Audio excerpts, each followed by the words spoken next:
I'm Hiba Elias. And I'm Chevon Drew. And welcome to Momentum, a Race Forward podcast, where we explore how racial justice work is showing up everywhere around us.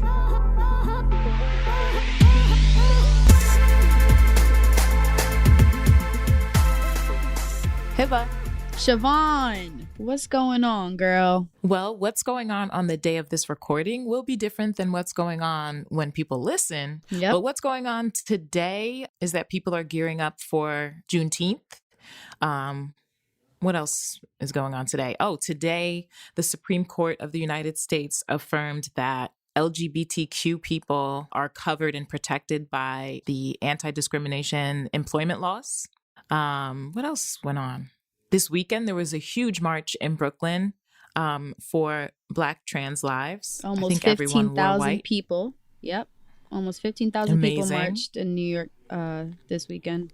So that's what's actually going on now. But when you're listening to this, I would say that our listeners can probably still do some research on all the things that we just mentioned. So for me, for example, I need to do more reading on Juneteenth. It's not something that I learned coming up necessarily. So I'll be really excited to take a look back at how people celebrated it and kind of like digging in deep to the history of it. Well, I'm going to be honest with you. I agree.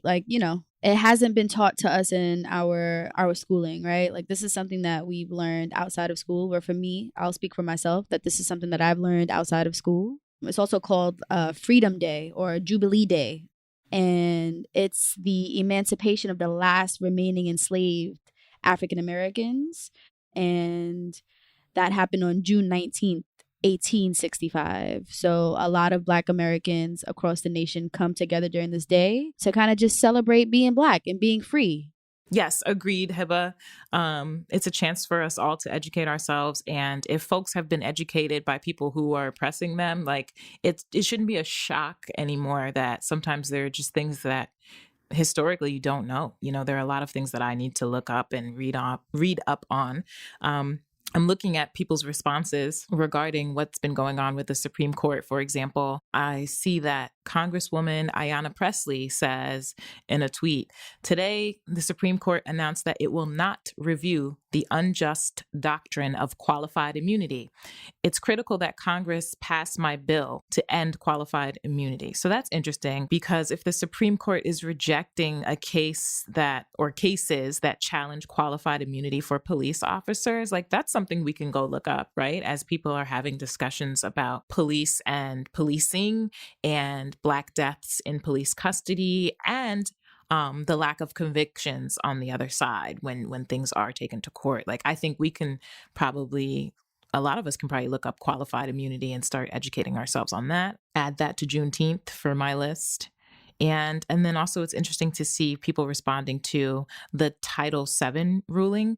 Laverne Cox said that this law does not bring back to life the two transgender women who were murdered last week, Dominique Fells and Raya Milton. It does not bring back Tony McDade, who was a transgender Black man that was also killed. So it's just, there's a lot to look up, because even as we see some wins, it's like folks are talking about Justice Clarence Thomas, Justice Alito, and Justice Kavanaugh voted against these LGBTQ protection laws under employment law. So it's like, well, is this a time for us to go look up the various positions that people took? You know, this is a historic moment. Should we read for the people who voted yay and the people who voted nay? Should we get ourselves familiar, with what they said and why they voted the way they did? I think there's a lot of opportunity for educating ourselves in this moment. 100%. 100%. I wanted to touch base on the other topics that you kind of touched briefly about. We have a lot of things that's going to take place this week. So as y'all listen, this would have already passed. Members of our staff have reached out to advocates and organizers on the ground in Minneapolis. And this town hall is basically a moment to hear directly from the longtime activists building a movement to end police violence and systemic racism in our communities. It's a moment for, Race Forward to stand in solidarity with the Black and brown leaders and advocates in Minneapolis who brought abolitionist strategies to the forefront of the national conversation. And it has sparked the call for institutions across the country to end their relationship with law enforcement. Some of the organizers joining us: Elazar Darris, Candace Montgomery, Ricardo Levins Morales, and Kevin Reese. We have a short clip from the town hall. Take a listen.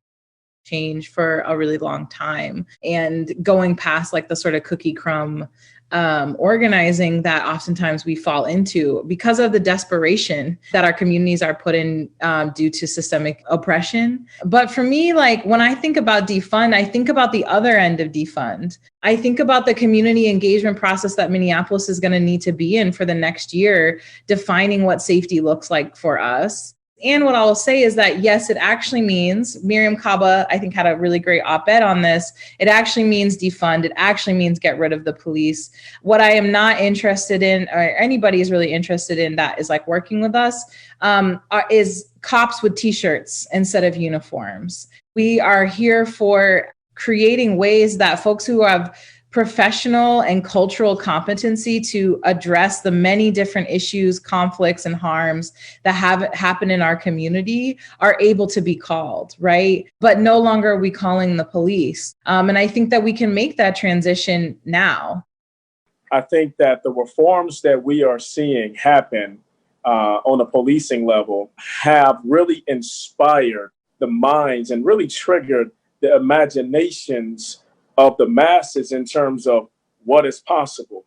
And so the question is, do we limit that reimagination, that re-examination of how the future could look, and what hard lines are we putting down right now in terms of how the present is no longer look? Do we limit that energy and that creativity to policing, or do we recognize that the same white supremacist constructs that created that system of policing is the same type of construct that created the Department of Education and all of the disparities and all of the menticide, meaning mental death, that we see perpetrated within that system?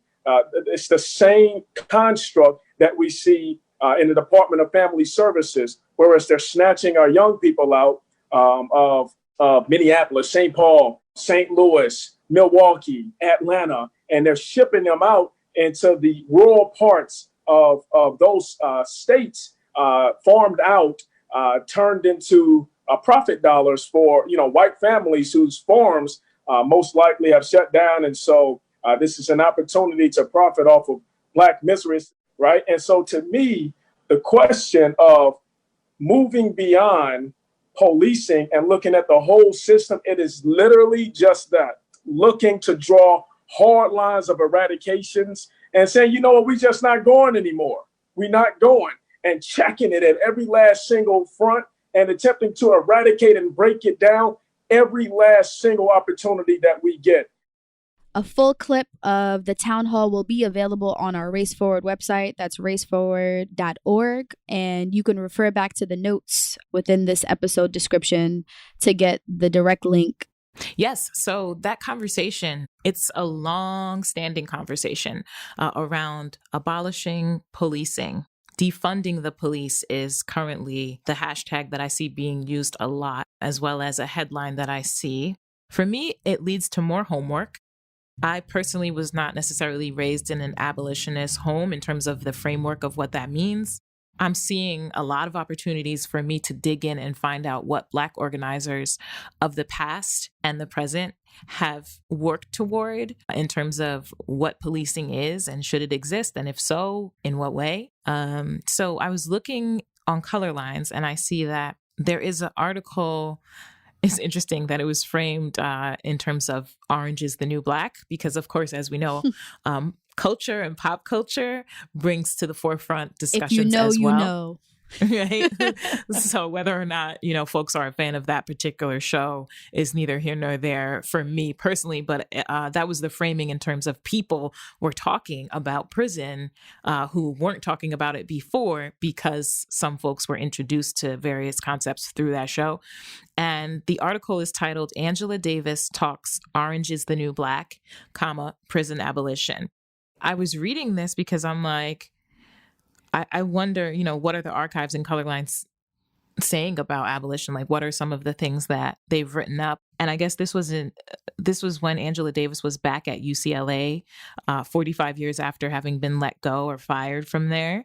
And she gave a wide-ranging interview with the LA Times, and Colorlines wrote this up. They had some excerpts in the article where they ask about prison sentence reform, banning capital punishment, and just asking, like, what does this movement look like for you?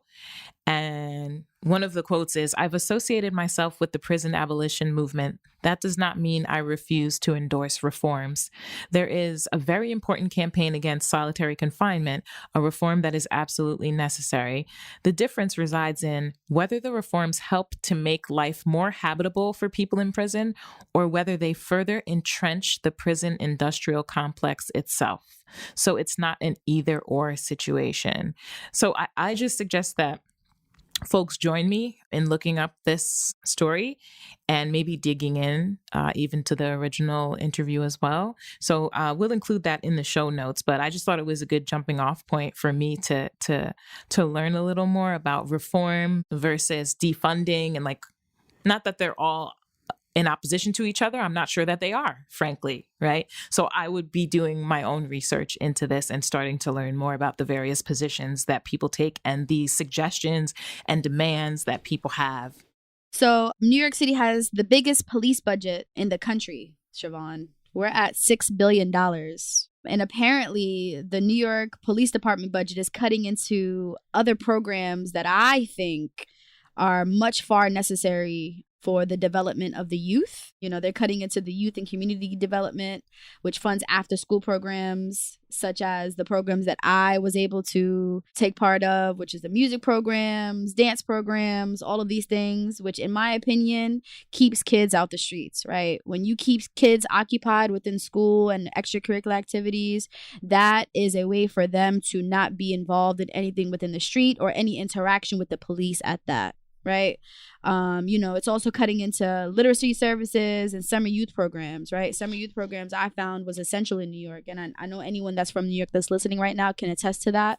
Summer youth programs put money in our pockets, right? They started teaching us how to be financially responsible and how to look into our future. I'm mentioning these things because I want everyone that's listening right now to take a look into their budgets within their cities. It's public information. Take a second to read up on your budget and try to understand why folks are calling to defund the police. And if you agree with what your city is calling for, then join the fight. All right, let's get ready to talk to Glenn, Race Forward's president. Glenn Harris is the president of Race Forward and publisher of Colorlines. Glenn brings to the new Race Forward over 25 years of experience working on issues of race and social justice, working with community groups, foundations, and government agencies dedicated to building a more just and democratic society. Glenn, welcome to Momentum, a Race Forward podcast. Hello, Welcome, Chevon. Glenn. Welcome, Glenn. Hello, Hiba. It's such a pleasure to be here with you all. Good to have you on. Hiba, thank you for that intro. Glenn, so would you like to tell the audience a little about your role here leading us at Race Forward and a little about yourself? I would be happy to talk a little bit about my role. And, primarily my role is to try to take leadership from all of you and your brilliance. But good answer. Good answer, right? Great That was answer. the right answer. Yeah. So I've been with Race Forward now for 3 years. As you all know, came to Race Forward as a result of a merger between Race Forward and the Center for Social Inclusion, and play really the role of trying to make sure that we could live into the possibilities of building an organization that could be at a more significant scale to support the movement for racial justice. The beauty of the merger was really the opportunity to bring together all the powerful work that Historic Race Forward has been doing around media, like Colorlines, narrative work, along with the policy work and the institutional change work that was coming from Center for Social Inclusion. At its core, it was really, in my role, it was really about trying to make sure that we could live more fully into meeting the demands of moving us towards structural racial justice, systemic racial justice.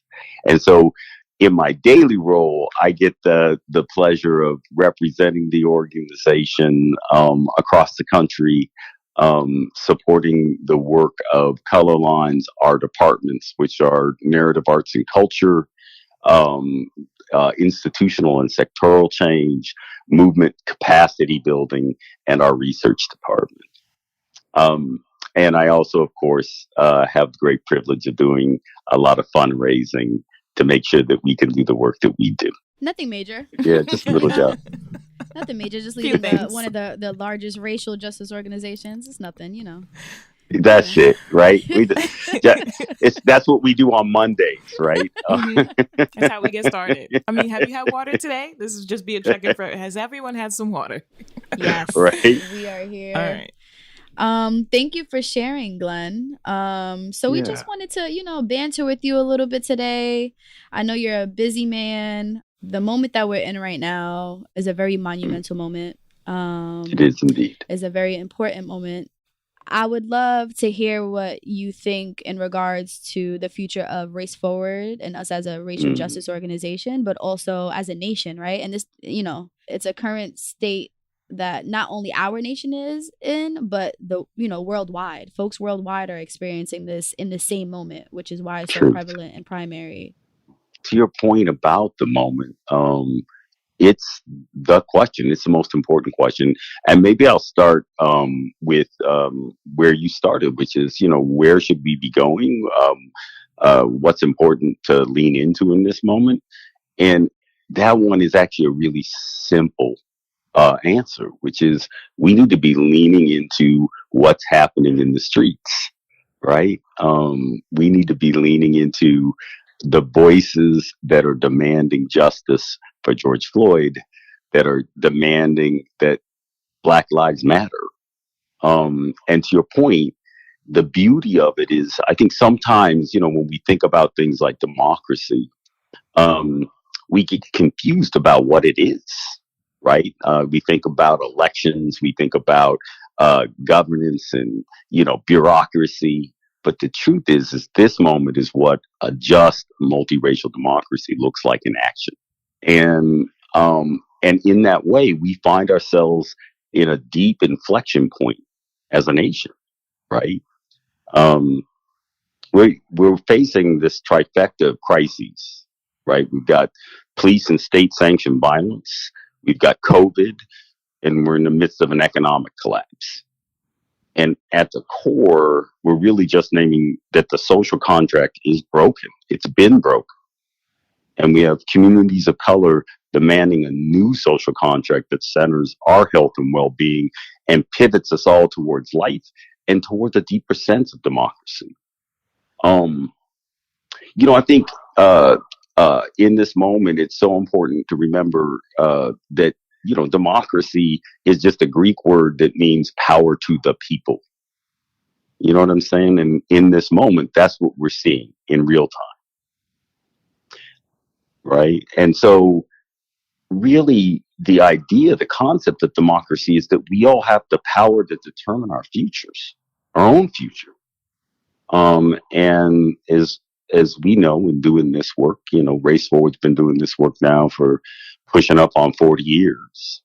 We have a long history in this country of not living up to that idea of people owning and determining their own future. And if we're being honest, in fact, democracy as it's been expressed has really been expressed repeatedly for communities of color as oppression. Not only just for us as individuals, but our families and our legacy, right? This moment, I've been thinking a lot about Astra Taylor's book. It's titled "Democracy May Not Exist, but We'll Miss It When It's Gone." And I think it's so important that we remember in this moment that it's not as powerful as it is, Reverend Barber talks about we are moving into the third Reconstruction, right? Um, but what he's really naming is it's also not new. And it's so important that we recognize, and that's part of the role of Race Forward, the legacy we come from, the people's shoulders who we stand on, right? And so, as powerful as this moment is, it's so important for us to recognize that as a country, this happens for us every 60 or 70 years, like clockwork, right? We jump back 60 years ago, we're in the second Reconstruction, in the middle of the Civil Rights era, right? We jump back 60, 70 years before that. We are in the first Reconstruction in the wake of the Civil War. And each of them, the piece for me in this moment that I think is so important for us to hold is each of them hold a certain continuation, which is they've been led by Black people. They've been centered in an idea of intersectionality, meaning that it's not just been about race, it's been about race, gender, and class. And each of them have been a demand, a moment, an inflection point for us to actually maybe lean into who we say we want to be as a nation.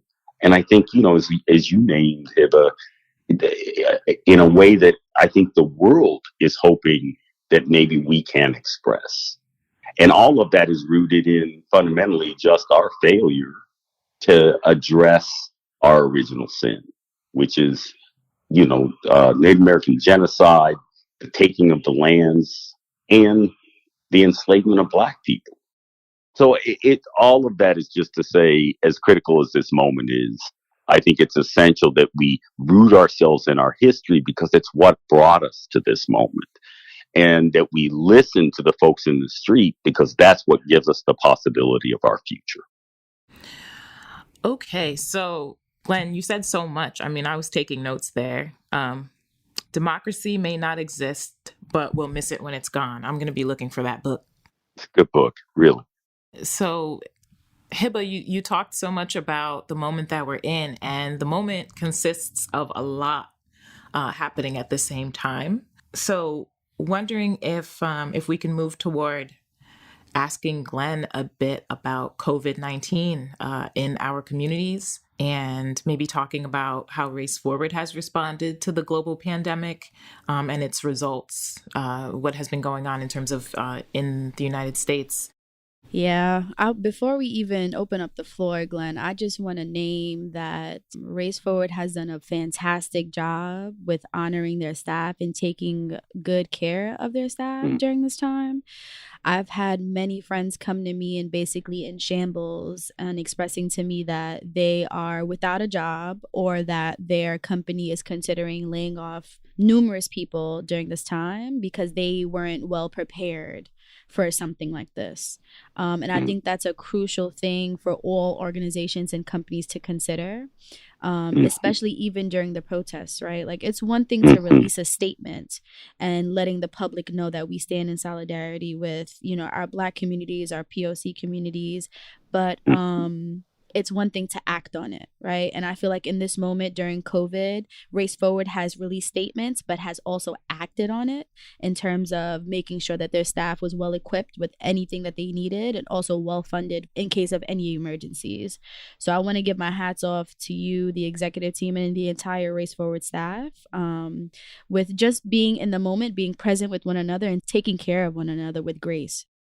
I appreciate the question, and you made my day just naming that it's been supportive of you. One of the things that's beautiful about the leadership at Race Forward was that's where we started. To your point about leadership, we started when COVID hit. The first place we started was how do we take care of our staff, really recognizing that it was going to be at its core yet again another reflection of how structural racism kills, harms people of color. And so, you know, let me back up and say a couple words about COVID, and then let me talk about our thinking about our response organization. I think, I mean, just getting real, Black people are dying at 3 times the rate of white folks, right? Even as we are talking about in this moment, police brutality, the loss of Black lives, the murder of Black folks by the police state, the reality is we've lost 20,000 Black lives in the last 3 months as a result of COVID.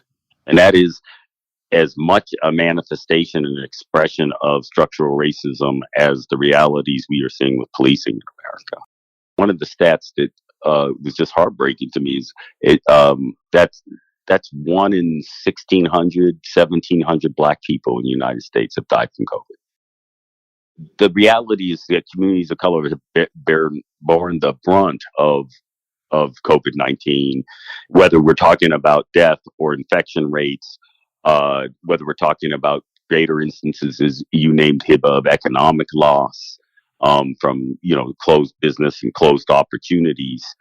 The reality is that our history has also put folks of color in more jobs that are deemed essential services because of the historic realities of folks of color not being allowed into more white collar jobs. All of it adding up to this horrific impact that we're seeing playing out in real time in our communities. And so, as we were leaning into this question, first off, you all know we've been working from home now for over 3 months, and we made that call early. Just really recognizing how incredibly important it was that we put our health and well-being first, no matter what. That is, we're thinking about the changes that we know we need to happen in the country and nationally, that Black and brown lives have to be centered. We have to be centered in how we're thinking about our health and well-being. And so for us, just to name some of the things that we did do, we not only went remote early, we also created an emergency stipend that we gave to all staff, just really recognizing that in the moment, whether it was hand sanitizer or just trying to figure out how to get what you needed in your house to make it work, we needed to have an immediate response. We also created an emergency fund for all staff to access if they need it. So creating a response that was also really rooted in equity, recognizing that some of us may be in a position to better weather this than others, especially those of us who have family. And so to that end, we created a caregiver fund, really recognizing that for staff who have children or staff who are taking care of parents, that the reality is, or other loved ones, that the reality is that the demands on them in this moment were more profound.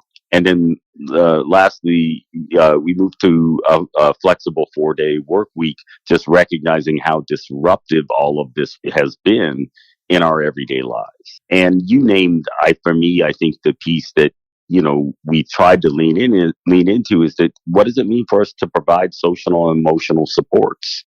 And the beauty of our staff, this, Chevon and Hiba, is that we support each other. And so all we really needed to do was provide a little bit of the kindling to really make that an opportunity for us to lean into. And to your question, Hiba, I think that's the truth of it, is that as we think about other organizations and their response in this moment, one of the pieces that's sad is it doesn't take much. People take care of each other. The responsibility of organizational leadership is to create the space for that, is to help seed that. And I deeply believe that when we do, people rise to the occasion. They, especially in this moment, it's so clear people need and want to be supportive of each other. I also think that folks frequently, even when they have a response, aren't leaning into equity, and so I think that for us is, as we think about how other folks are responding in this moment, is a critical one, which is, how are you actually shaping your response to recognize that some of us fall into more vulnerable categories, whether that's based on race or whether that's based on the realities of our families. How do we come up with solutions that are targeted?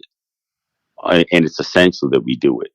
And then the last thing I just want to say is we're just at the beginning of this.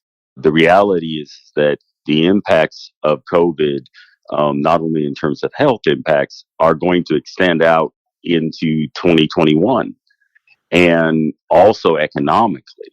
And so it's critical in this moment. We've been having a lot of conversations with other institutions, in particular with government, really getting real about if you are looking or facing the possibility of laying people off, how are you thinking about that in a way that's not going to disproportionately impact, once again, communities of color?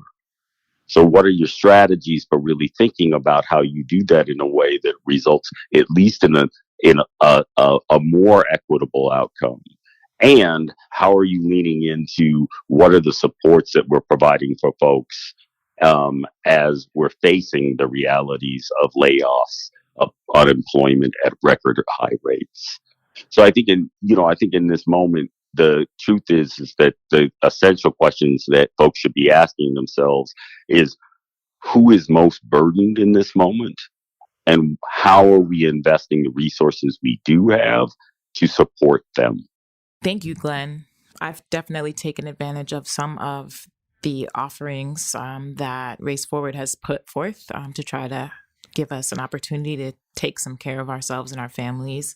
And I know there are also a lot of, decisions that people have to make to even know if they are willing or can or able to access some of what's being offered. So, I do hope that more organizations try to make a way for people to take care of themselves in this time in a system that isn't set up for us to do that. Truth. So wondering if we can move toward talking with Glenn about our democracy and ways that we can safeguard it. Because as you said, it may not be a total democracy at this point in time, right? But what we have is still under threat. Our ability to participate is under threat. I saw in the news that people in Georgia were having trouble being able to vote in their primary. They were struggling to even turn on some of the machines. Some of the people who were arriving at polling locations had to turn machines on themselves, or they were waiting in line for hours and hours and hours. There is talk at the federal level of mail-in ballots being something that is dangerous and not to be trusted, even as people collect our tax dollars via a check that you put in the mail. So it's like I'm hearing a lot of fear and concern around the election that is coming up in November as well as the primaries. Can you talk to us a little bit about your thoughts on what's being done to safeguard or to ensure that we have the ability to participate in the democracy that we have currently? Absolutely. And the examples you use, Chevon, are, spot on. Watching the Georgia primaries, folks waiting in line for hours, broken down machines.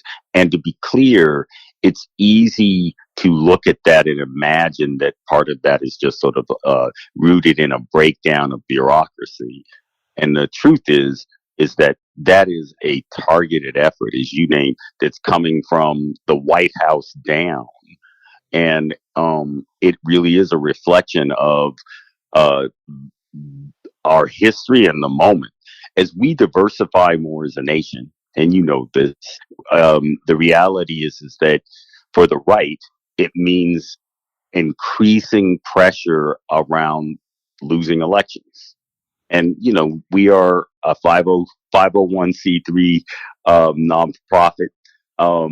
We do not engage in the electoral work, but make no mistake about it, our parties are fundamentally racialized.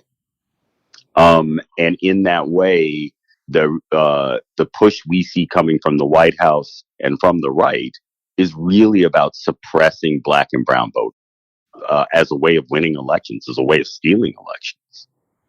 And so, as we think about voter suppression, whether we're thinking about, the deep need for protection, voter protection operations, voter education, more advocacy campaigns, or just litigation, fundamentally say that folks' rights are being taken away, it's a central moment that we lean into. We have the great privilege of working in partnership with a group of 8 other organizations who are part of the Kellogg Racial Equity Anchors. And all national racial justice and civil rights organizations, a multiracial coalition, if you will, of folks of color pushing collectively for both looking at voter justice, but also thinking about issues like the census. But on voting, have really leaned into and would recommend to our listeners they take a look at our report on We Vote, We Count, which is a report really looking at voter suppression and highlighting stories of what that's actually looked like for individuals that they've tried to actually participate in our democratic system. And the ways in which actually voter suppression plays out in real time in our communities. So, the last thing that I specifically would name is what you named, Chevon, which you raised, which is mail-in ballots. The reality is that if we went to a mail-in ballot system nationally, we would greatly enhance the ability for everyone to participate in our democracy.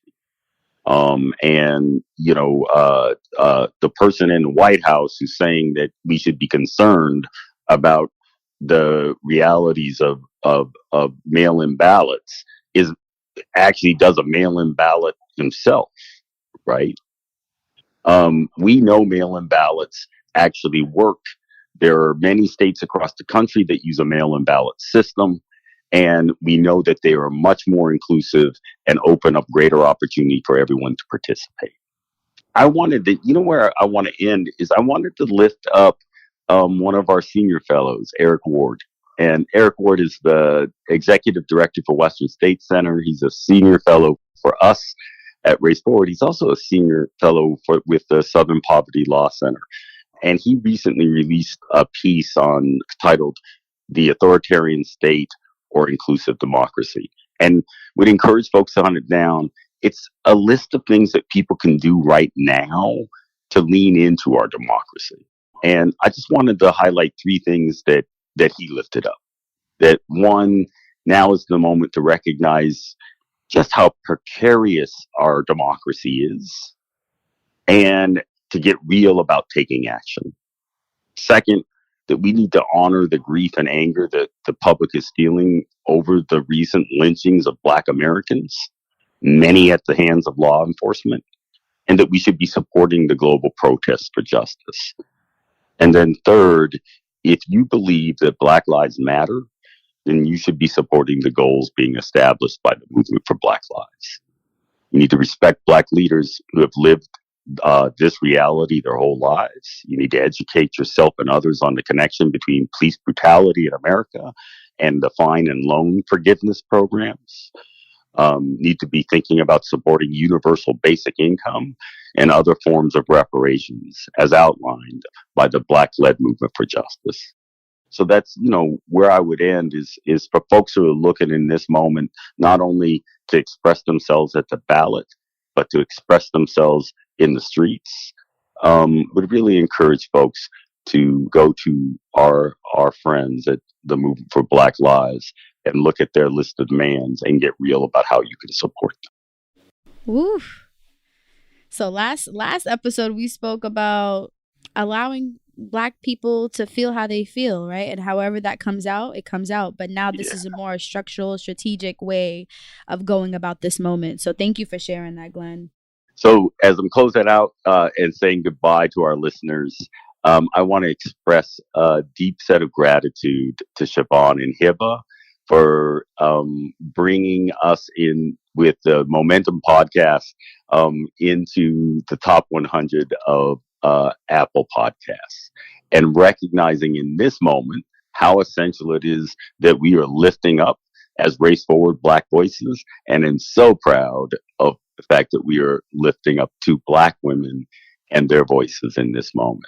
So please continue to join us and listen in to Momentum, and we look forward to connecting with you again in the near future. Thank you very much. Chevon, we're really busy over here at Race Forward. Yes, I have definitely been working at 100% capacity or more. I think that you have too, and so has all the staff. I think it may be more.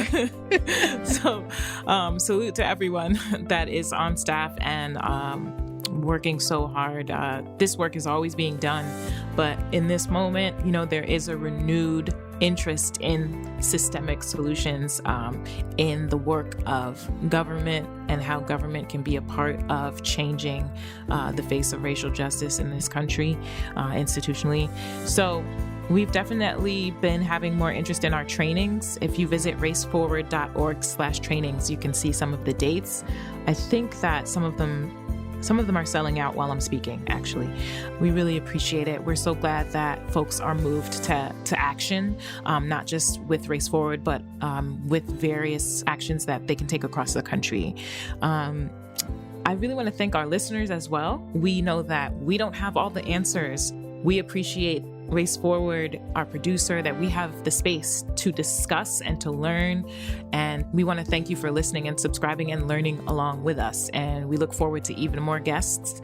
We want to encourage you to rate and subscribe. Give us some stars if you think that this is dope. We really appreciate all of that. You can subscribe on Apple Podcasts. We have Google Play. We have Pocket Casts. We have a lot of options. So if you visit raceforward.org/media, you'll hit the landing page that has our podcast, and you can see all of the options as to where you can subscribe. Chevon, it's time. No, I don't want it to be time. I want to start reading more and learning more right now. Well, we can do that, and then by the time we convene the next time, we'll have more information to share with everybody. Okay. Oh, yeah, good point. And I probably should go outside because, like we said. Please take a walk. Yes, please take a walk. Yeah. Everybody that's listening, I know it's still quarantine. Some of y'all are in phase 2. Some of y'all might be in phase 1. Some of y'all might not be in any phase. But please take some time, walk, get some fresh air, and then come back and listen to us on the podcast.